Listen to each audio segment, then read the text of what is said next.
Sudden প্ল্যানগুলো সবসময় খুব ভালো হয়ে থাকে, তাই না?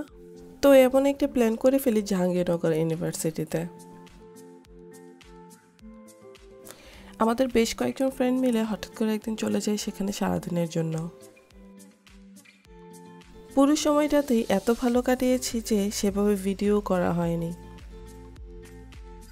তাই আমার কাছে যে অল্প কিছু ফুটেজ ছিল সেগুলো দিয়ে ছোট্ট করে একটি ব্লগ করার চেষ্টা করলাম।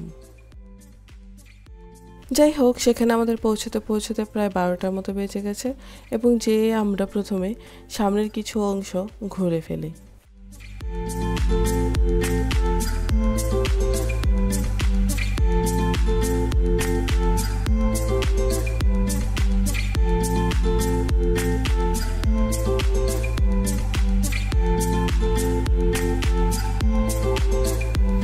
এরপর দুপুরের নামাজ শেষ করে চলে যায় বটতলাতে দুপুরে খাওয়ার জন্য।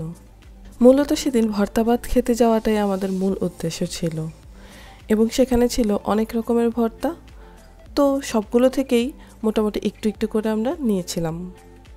তার সাথে ছিল মাছ আর মুরগি, যে যার যার ইচ্ছে মতো সেটি নিয়ে নিয়েছিল।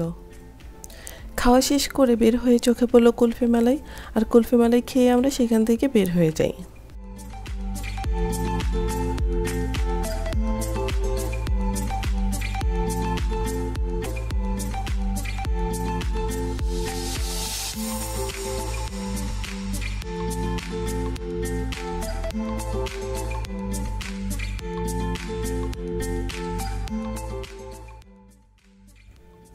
আর পথে আমাদের চোখে পড়েছিল পুকুর ভর্তি শাপলাগুলো, যা দেখতে ছিল অসম্ভব সুন্দর এবং আমরা বেশ খানিকটা সময় এখানে স্পেন্ডও করেছিলাম। যাই হোক, তারপর আরও হাঁটাহাঁটির পরে আমরা বেশ ক্লান্ত হয়ে পড়ি এবং সামনেই দেখতে পাই লেবুর শরবত, তো আমরা সেটিও নিয়ে নিয়েছিলাম। আর এভাবেই আমি আমার সুন্দর দিনটি শেষ করে চলে আসি বাসায়। তো হোপফুলি ভিডিওটি তোমাদের সবার কাছে খুব ভালো লেগেছে। নেক্সট কোনো ব্লগ আসার আগে অনেক অনেক ভালো থেকো। সেই পর্যন্ত আল্লাহ হাফেজ।